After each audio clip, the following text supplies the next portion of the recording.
अस्सलाम वालेकुम स्टूडेंट्स। जैसा कि आपने प्रीवियस लेक्चर में देखा था कि हमने 10th क्लास का यूनिट नंबर 10 स्टार्ट किया फिज़िक्स में, simple harmonic motion and waves. Simple harmonic motion and waves lecture number 1 में हमने पढ़ा कि हमने सिंपल हार्मोनिक मोशन को एक्सप्लेन किया, उसकी definition, mass attached to a spring, vibratory motion, ये सारा हमने कल पहला टॉपिक एक्सप्लेन किया था, mass attached to a spring. आज हमने उसी सिलसिले को प्रोसीड करना है, उसी चीज़ को आगे लेके चलना है लेक्चर नंबर 2 में। टॉपिक का नाम है जी simple motion of simple pendulum.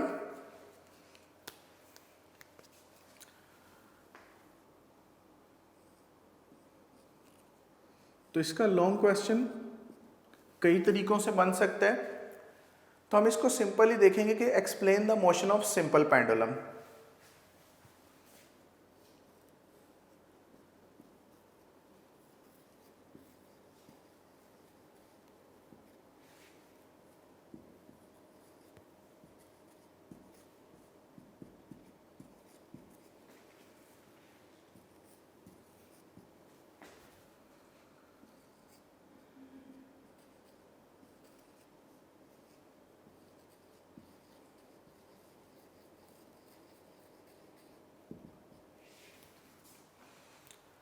इसमें स्टूडेंट्स हमने सिंपल पेंडुलम की मोशन को एक्सप्लेन करना है और ख़ास तौर पे हमने इस हवाले से देखना है कि सिंपल पेंडुलम की मोशन भी सिंपल हार्मोनिक मोशन होती है। अब सिंपल पेंडुलम में सबसे पहले हमने सिंपल पेंडुलम की कंस्ट्रक्शन देखनी है, सिंपल पेंडुलम कंस्ट्रक्ट करनी है कि सिंपल पेंडुलम होता कैसा है। हमने इसकी डायग्राम ड्रॉ करनी है।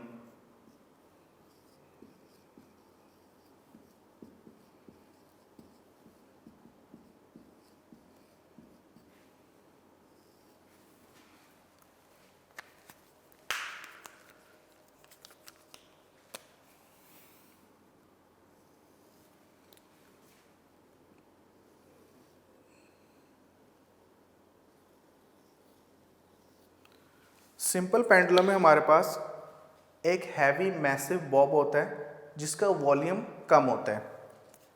This is the massive Bob of small volume, यानी कि इसका मैस थोड़ा सा ज़्यादा होगा इसके वॉल्यूम की निस्बत, इसका वॉल्यूम कदरे कम होता है।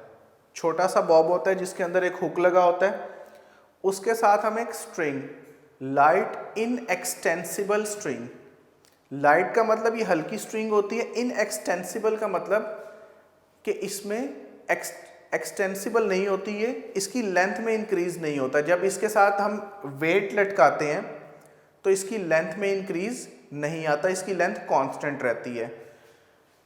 और इस स्ट्रिंग का जो दूसरा सिरा है, दूसरा एंड है, उसे किसी rigid support, vertical rigid support के साथ बांध दिया जाता है, तो ये वर्टिकल पोजीशन में आता है। This is simple pendulum. Simple pendulum की कंस्ट्रक्शन एक दफ़ा दोबारा सुन लीजिए। हमारे पास एक बॉब होता है, हैवी मैसिव बॉब, एक छोटा सा बॉब होता है जिसका मैस थोड़ा ज़्यादा होता है लेकिन इसका वॉल्यूम स्मॉल होता है, कम वॉल्यूम का होता है ये। इसके अंदर एक हुक लगा होता है, इस हुक के साथ हम एक लाइट इनएक्सटेंसिबल स्ट्रिंग बांधते हैं। स्ट्रिंग जो कि लाइट होती है लेकिन इनएक्सटेंसिबल होती है, यानी कि इसमें किसी किस्म का स्ट्रेच नहीं होता, खींचने से इसकी लेंथ ज़्यादा नहीं होती और इसकी लेंथ L। स्टार्ट में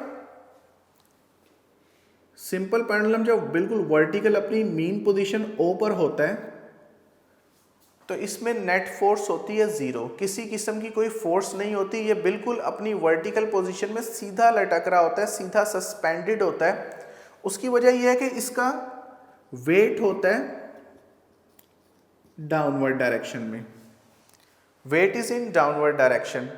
ये हो गया एक्शन, और इसके रिएक्शन के तौर पे एक फोर्स इस पर ऊपर की तरफ लग रही होती है जिसे टेंशन इन स्ट्रिंग कहा जाता है, और ये tension in string rest position में इसके वेट को बैलेंस करती है और ये बिल्कुल वर्टिकली सस्पेंडेड सीधा होता है। अब हम क्या करते हैं कि इसको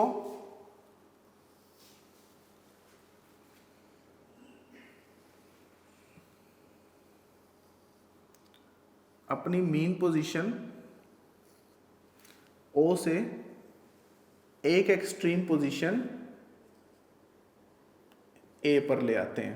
मीन पोजीशन ओ से एक्सट्रीम पोजीशन ए पर ले आते हैं, जबकि मीन पोजीशन ओ और एक्सट्रीम पोजीशन ए के दरमियान डिस्प्लेसमेंट होता है x, l इसकी लेंथ, और मीन पोजीशन ओ और एक्सट्रीम पोजीशन ए के दरमियान जो एंगल बनता है, दिस इज एंगल थीटा। अब ये आपने स्टूडेंट्स फर्क याद रखना है कि मीन पोजीशन पर इसके वेट का एक ही कंपोनेंट होता है। इसके वेट का एक ही कंपोनेंट होता है जो टेंशन इन स्ट्रिंग के इक्वल होता है। दोनों एक दूसरे को इक्वल और ऑपोजिट डायरेक्शन में दोनों एक दूसरे को बैलेंस कर देते हैं, और मीन पोजीशन पर इस पर नेट फोर्स होती है 0, यानी कि कोई इसमें रीस्टोरिंग फोर्स नहीं होती, बिल्कुल ये इक्विलिब्रियम पोजीशन में होता है। T is equal to W, ये मीन पोजीशन की कंडीशन है। अब जब हम इसको मीन पोजीशन O से एक्सट्रीम पोजीशन A पर लेकर जाते हैं, मीन पोजीशन और एक्सट्रीम पोजीशन के दरमियान एंगल बनता है थीटा। अब इसका वेट सिंगल कंपोनेंट में नहीं रहता, बल्कि इसके वेट के दो कंपोनेंट्स बन जाते हैं। इसके वेट के दो कंपोनेंट्स बन जाते हैं। एक कंपोनेंट जो इसका हॉरिजॉन्टल कंपोनेंट और एक कंपोनेंट इसका वर्टिकल कंपोनेंट वेट का। हॉरिजॉन्टल कंपोनेंट होता है जिसका F cos थीटा, और वर्टिकल कंपोनेंट होता है इसका F sin थीटा। वेट के दो कंपोनेंट बन जाते हैं, F cos थीटा एक कंपोनेंट और दूसरा कंपोनेंट F sin थीटा। अब ये जो इसका कंपोनेंट है F cos theta, this is equal to tension in string, ये टेंशन इन स्ट्रिंग के इक्वल होता है।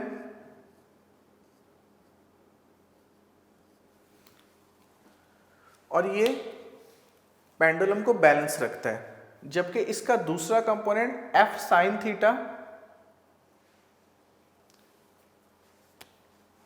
F को mg से भी शो किया जाता है वेट, तो mg cos थीटा ज्यादा सही रहेगा लिखने में। mg cos theta is equal to t। तो यहां पर भी हम इसको mg में चेंज कर लेते हैं।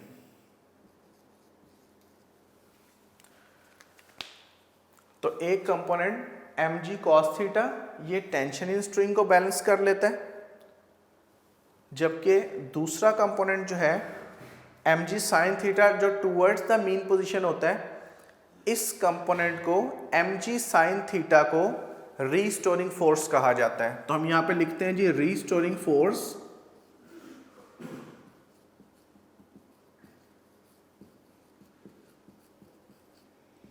is equal to mg sin theta. It means F is equal to mg sin theta. This is restoring force. इसको हम दोबारा एक्सप्लेन करते हैं कि हम इसको एक फोर्स F लगाकर मीन पोजीशन O से एक्सट्रीम पोजीशन A पर लेकर जाते हैं। मीन पोजीशन O से एक्सट्रीम पोजीशन A पर लेकर जाते हैं, तो अब इसके वेट के दो कंपोनेंट्स बन जाते हैं। पहले सिंगल कंपोनेंट था, अब इसके वेट के दो कंपोनेंट्स बन जाते हैं। एक कंपोनेंट mg cos थीटा, इसका वेट का हॉरिजॉन्टल कंपोनेंट, और इसका vertical component mg sin theta. तो ये जो mg cos थीटा है ये बैलेंस करता है टेंशन इन स्ट्रिंग को।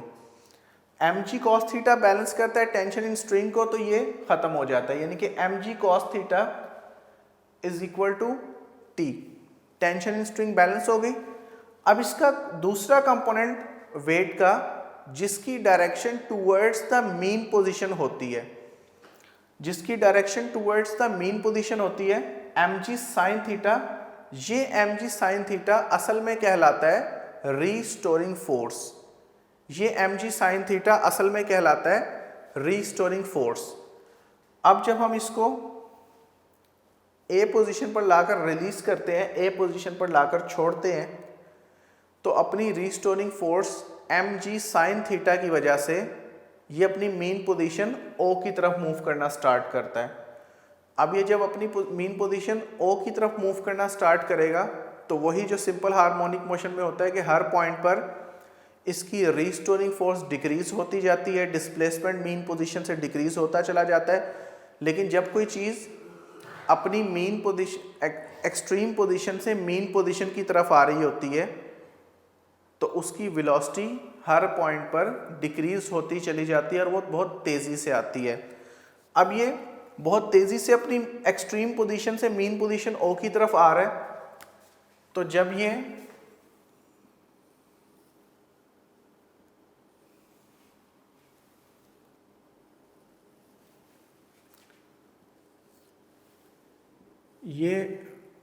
एक्सट्रीम पोजीशन से मीन पोजीशन की तरफ आ रहा है, यानी कि ए से ओ की तरफ आ रहा है, तो जिस वक्त ये अपनी मीन पोजीशन ओ पर पहुंच जाता है, इसके इनर्शिया की वजह से ये ओ पर रुकता नहीं है, बल्कि ओ से दूसरी एक्सट्रीम पोजीशन बी की तरफ मूव करना स्टार्ट कर देता है। दूसरी एक्सट्रीम पोजीशन बी की तरफ मूव करना स्टार्ट कर देता है। और ये बात आप लोगों ने अपने जहन में रखनी है, ये बात आपने याद रखनी है। पहले भी हम प्रीवियस लेक्चर में डिस्कस कर चुके हैं कि जब बॉडी अपनी मीन पोजीशन ओ से एक्सट्रीम पोजीशन बी की तरफ जा रहा है, यानी कि मीन से एक्सट्रीम की तरफ जा रहा है, तो जब कभी बॉडी अपनी मीन पोजीशन से एक्सट्रीम पोजीशन की तरफ जाता है तो क्योंकि वो मीन से दूर जा रहा है और इस केस में बॉडी ग्रेविटेशन फील्ड से ऊपर की तरफ जा रहा है, यानी कि away from the gravitation field जा रहा है, तो हर पॉइंट पर इसकी स्पीड डिक्रीज होती चली जाती है। और यहाँ तक कि इसकी स्पीड डिक्रीज होते होते पॉइंट बी पर जब ये पहुँचता है तो एक लम्हे के लिए ये रेस्ट पोजीशन में आ जाता है। तो जब एक लम्हे के लिए रेस्ट पोजीशन में आ जाता है, फिर ये अपनी रीस्टोरिंग फोर्स के ज़रिए असर दोबारा अपनी मीन पोजीशन ओ की तरफ मूव करता है। तो इसी तरह ये अगर आइडियल सिस्टम हमने कंसीडर किया सिंपल पेंडुलम को, तो एक दफ़ा हम इसको डिस्प्लेस करवा के छोड़ देते हैं तो ये रीस्टोरिंग फोर्स के ज़रिए असर हमेशा के लिए अपनी मीन और एक्सट्रीम पोजीशन के दरमियान मूव करता रहता है। तो जब बॉडी अपनी एक वाइब्रेशन कंप्लीट करता है, एक वाइब्रेशन का मतलब है कि ए से पहले बॉडी बी पर आया और बी से बॉडी ए पर गया, तो इसने एक वाइब्रेशन अपनी कंप्लीट कर ली, या इसके अलावा हम यूं भी कह सकते हैं कि बॉडी पहले अपनी मीन पोजीशन से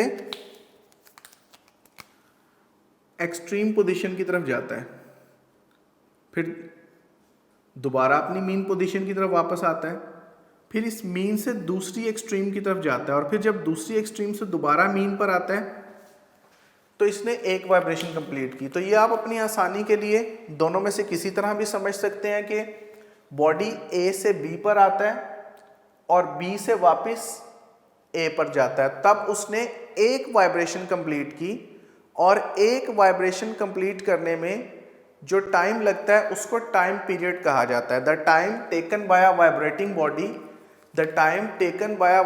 body to complete one vibration, the time taken by a vibrating body to complete one vibration is called its time period। और बेटा सिंपल पेंडुलम के केस में जो टाइम पीरियड का फॉर्मूला होता है, सिंपल पेंडुलम के केस में जो टाइम पीरियड का फॉर्मूला होता है वो t is equal to 2 pi L over G under root, T is equal to 2 pi L over G under root, ये टाइम पीरियड का फॉर्मूला होता है।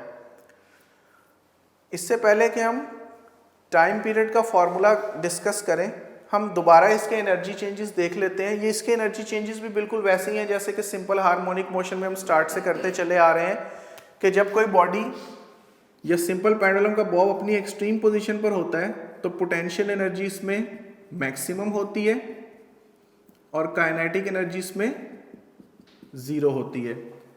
और जब ये अपनी मीन पोजीशन पर आता है, अब इसमें काइनेटिक एनर्जी मैक्सिमम जबकि पोटेंशियल एनर्जी इसमें ज़ीरो हो जाती है। एनर्जी चेंजेस देखने के बाद हम थोड़ा सा सिंपल हार्मोनिक मोशन का जो टाइम पीरियड का फॉर्मूला है इसको डिस्कस कर लेते हैं, क्योंकि इसके हवाले से एक इम्पॉर्टेंट कॉन्सेप्चुअल क्वेश्चन है। अब यहाँ पर हमें t is equal to 2πL/g under root ये फॉर्मूला नज़र आ रहा है टाइम पीरियड का। तो इसका मतलब ये हुआ कि इसमें क्या क्या पैरामीटर्स हैं जो इसके टाइम पीरियड को अफेक्ट कर सकते हैं। तो t is equal to 2π constant, और किसी फॉर्मूले का इन्हिसार कभी भी कांस्टेंट पर नहीं होता, यानी कि कांस्टेंट ने हमेशा कांस्टेंट ही रहना है, इसलिए इसकी वैल्यू चेंज नहीं होनी।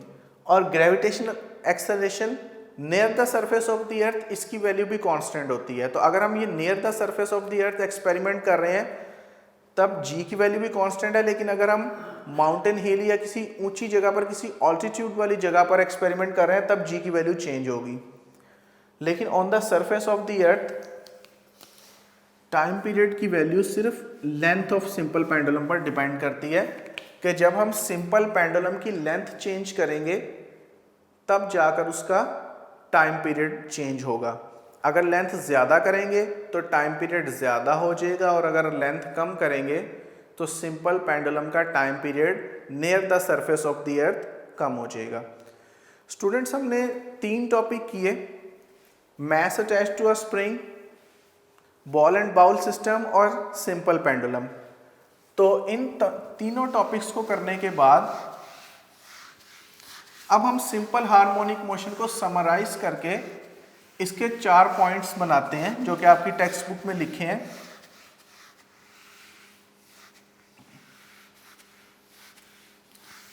और ये टॉपिक्स आपको शॉर्ट क्वेश्चन में आ सकते हैं। अब ये 4 पॉइंट्स क्या हैं, इसको हम समराइज करके लिखते हैं। शॉर्ट क्वेश्चन में आपको आ सकता है, राइट द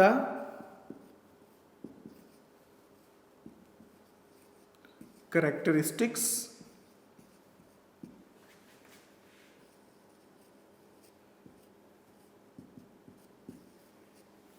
अब कैरेक्टरिस्टिक्स की जगह फीचर्स भी लिखा जा सकता है।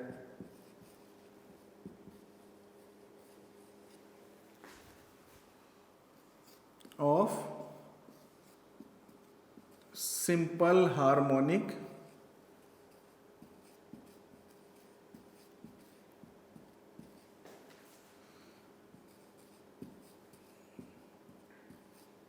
मोशन। शॉर्ट क्वेश्चन में हमें आ सकता है, राइट द कैरेक्टरिस्टिक्स और features of simple harmonic motion. तो इसके 4 फीचर्स हैं, यानी कि इसकी यूं कहने के सिंपल हार्मोनिक मोशन जो पिछले 3 टॉपिक से हम पढ़ रहे हैं, mass attached to a spring, ball and bowl system और सिंपल पेंडुलम, इन 3 पॉइंट्स को पढ़ने के बाद हम इस काबिल हुए कि अब हम सम अप कर सकते हैं सिंपल हार्मोनिक मोशन को 4 पॉइंट्स में। 4 पॉइंट्स में हम सिंपल हार्मोनिक मोशन को सम अप करने के बाद इसकी समरी बनाते हैं, इसको लिखते हैं। पहला point,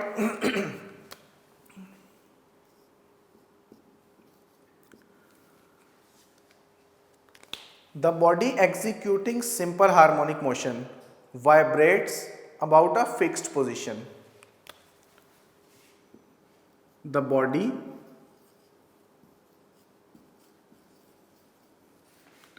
executing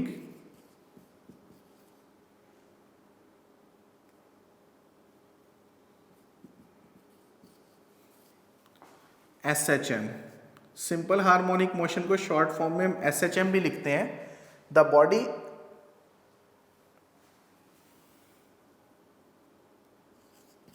executing simple harmonic motion vibrates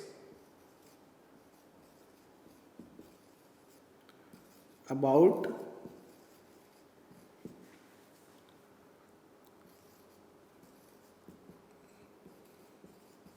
a fixed position.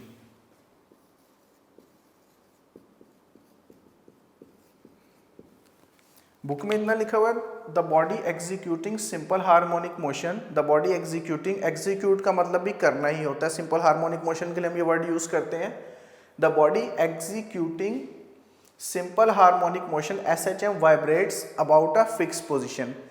वो बॉडी जो सिंपल हार्मोनिक मोशन कर रहा होता है वो एक फिक्स्ड पोजीशन के इर्द गिर्द वाइब्रेट करता है और उस फिक्स्ड पोजीशन को मीन पोजीशन कहा जाता है। तो ये बुक में नहीं है लेकिन इतना पार्ट हम अपने पास से ऐड कर लेते हैं, is called mean position.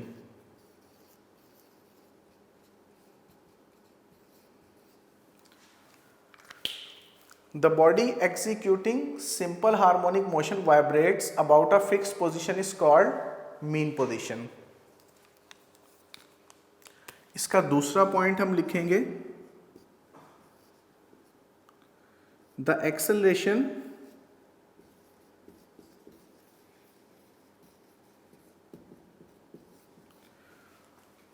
of the body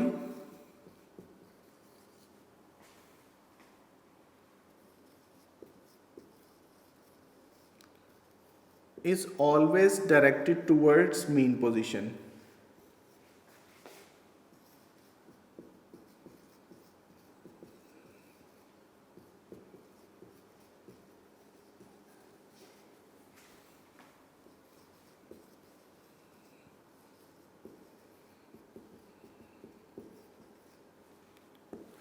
The acceleration of the body is always directed towards mean position. इसका सेकेंड पॉइंट, इसका third point,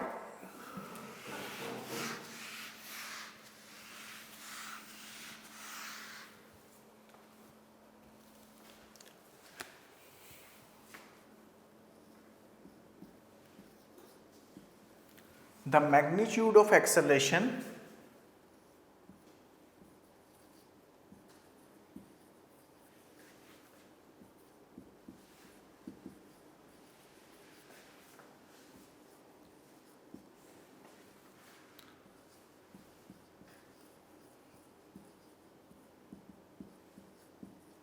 is directly proportional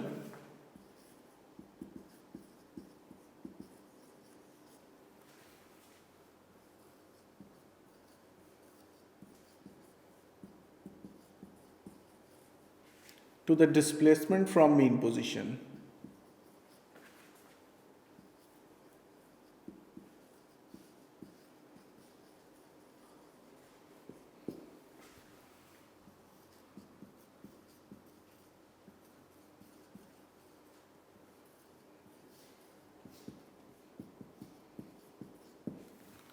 The magnitude of acceleration is directly proportional to the displacement from mean position. The magnitude, acceleration की मिकदार directly proportional होती है displacement from the mean position, mean position से displacement के directly proportional होती है। इसका क्या मतलब है? That is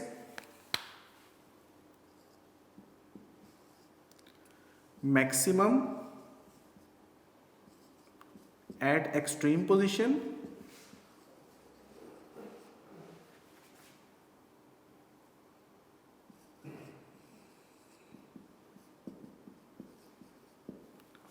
and minimum at mean position। इस पॉइंट में स्टूडेंट्स हमें ये बताया जा रहा है the magnitude of acceleration, acceleration की मिकदार is directly proportional to the displacement from mean position, mean position से डिस्प्लेसमेंट के, मीन पोजीशन से डिस्प्लेसमेंट के डायरेक्टली प्रोपोर्शनल होती है। इसका मतलब ये हुआ कि एक्सेलेरेशन एक्सट्रीम पोजीशन पर आकर मैक्सिमम हो जाएगा जबकि एक्सेलेरेशन मीन पोजीशन पर मिनिमम यानी कि जीरो हो जाता है। और इसका लास्ट पॉइंट जो कि इससे थोड़ा सा उलट है,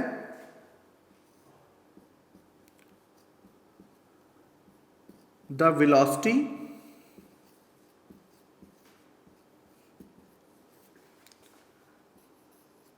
is maximum at mean position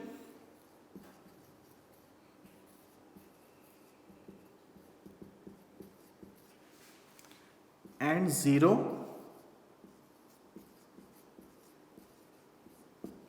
at extreme position.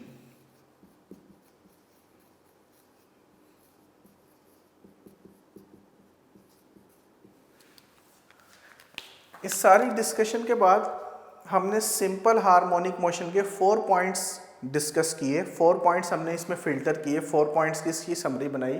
पहला point, the body executing SHM, वो बॉडी जो सिंपल हार्मोनिक मोशन कर रहा होता है, वो बॉडी जो SHM एग्जीक्यूट कर रहा होता है, वो हमेशा एक फिक्स्ड पोजीशन के गिर्द वाइब्रेट करता है, vibrates about a fixed position, एक फिक्स्ड पोजीशन के गिर्द वाइब्रेट करता है।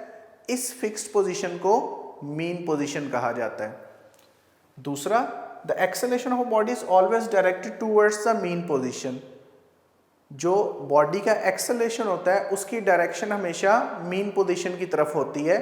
The acceleration of a body is always directed towards the mean position, जो एक्सेलरेशन है उसकी डायरेक्शन हमेशा मीन पोजीशन की तरफ होती है। Third, the magnitude of acceleration, acceleration की मिकदार is directly proportional to the displacement from mean position, mean position से डिस्प्लेसमेंट के डायरेक्टली प्रोपोर्शनल होती है। इसका मतलब ये हुआ कि एक्सेलरेशन एक्सट्रीम पोजीशन पर मैक्सिमम हो जाता है और मीन पोजीशन पर आकर एक्सेलरेशन 0 हो जाता है। According to this relation A is directly proportional to -x। ये रिलेशन, इस रिलेशन को असल में हमने लिखा है, ये रिलेशन हमें बताता है कि एक्सट्रीम पोजीशन पर डिस्प्लेसमेंट मैक्सिमम होने की वजह से एक्सेलरेशन मैक्सिमम हो जाता है और मीन पोजीशन पर डिस्प्लेसमेंट 0 यानी कि मिनिमम होने की वजह से जो एक्सेलरेशन है वो भी मिनिमम हो जाता है। और जो फोर्थ वाला पॉइंट है, फोर्थ वाला point, the velocity is maximum, the velocity of a body is maximum at mean position, mean position पर वेलोसिटी मैक्सिमम हो जाती है एंड 0 एट एक्सट्रीम पोजीशन, और एक्सट्रीम पोजीशन पर आकर बॉडी की वेलोसिटी 0 हो जाती है। तो स्टूडेंट्स, इन 4 पॉइंट्स को डिस्कस करने के बाद अब एंड पे सिंपल हार्मोनिक मोशन की डेफिनेशन दी गई है जो हमने सबसे पहले भी डिस्कस की थी, यानी कि पॉइंट 2 और पॉइंट 3 को मिलाकर सिंपल हार्मोनिक मोशन की एक जामिया डेफिनेशन बनाई गई है, एक डेफिनेशन बनाई गई है जो कि बुक में पैच में दी गई है, बॉक्स में दी गई है। उस डेफिनेशन को हम यूँ स्टडी करेंगे, हम एक दफ़ा दोबारा गो थ्रू कर लेते हैं। उम्मीद है कि आपने पिछले लेसन में याद कर ली होगी, लेकिन अपनी रिवीजन के लिए, अपनी सहूलत के लिए, अब क्योंकि आपको सिंपल हार्मोनिक मोशन के तमाम पॉइंट्स क्लियर हो चुके हैं, तो अपनी सहूलत के लिए हम उस डेफिनेशन को एक दफ़ा दोबारा करते हैं। The body executing simple harmonic motion, if the body is said to be executing simple harmonic motion if the net force of a body, net force acting on a body is directly proportional to the displacement from mean position. The net force acting on a body is directly proportional to the displacement from mean position and is always directed towards the mean position. Which is always directed towards the mean position? Net force is always directed towards the mean position. और इस discussion के मुताबिक the motion of a body set to be simple harmonic motion, या the body executing simple harmonic motion when the magnitude of acceleration is directly proportional to the displacement from mean position. The magnitude of acceleration is directly proportional to the displacement from mean position and is always directed towards the mean position. Which is always directed towards the mean position? Acceleration is always directed towards the mean position. जी students, आज के lesson में हमने ball and bowl system को discuss किया, simple pendulum की motion को discuss किया और उसके साथ साथ हमने फिर सिंपल हार्मोनिक मोशन की तमाम समरी लेकर सिंपल हार्मोनिक मोशन को एक दफ़ा दोबारा डिफ़ाइन किया, उसकी डेफिनेशन को एक दफ़ा दोबारा अंडरस्टैंड किया। तो उम्मीद है कि आपको आज का सारा लेसन समझ में आ गया होगा। अब आप इसको अच्छे तरीके से रिवाइज कीजिएगा और इसमें से जो बोर्ड रिलेटेड लॉन्ग और शॉर्ट क्वेश्चन बनते हैं वो मैं आपको बता दूं। सबसे पहले तो जो मैंने लिखा था बॉल एंड बाउल सिस्टम वाला लॉन्ग क्वेश्चन, वो बोर्ड के हवाले से इंपॉर्टेंट है, और मोशन ऑफ सिंपल पेंडुलम। इसके अलावा सिंपल पेंडुलम के टाइम पीरियड का फॉर्मूला आपने याद रखना है अच्छे तरीके से, और साथ ही जो फीचर्स हैं या करेक्टरिस्टिक्स हैं सिंपल हार्मोनिक मोशन की, इसको अच्छे तरीके से लर्न करके सिंपल हार्मोनिक मोशन की डेफिनेशन आपने करनी है। तो इंशाल्लाह ताला नेक्स्ट लेक्चर में अब हम मज़ीद वाइब्रेटरी मोशन की टर्मिनोलॉजीज़ को डिस्कस करेंगे। Thank you very much. अल्लाह हाफिज़।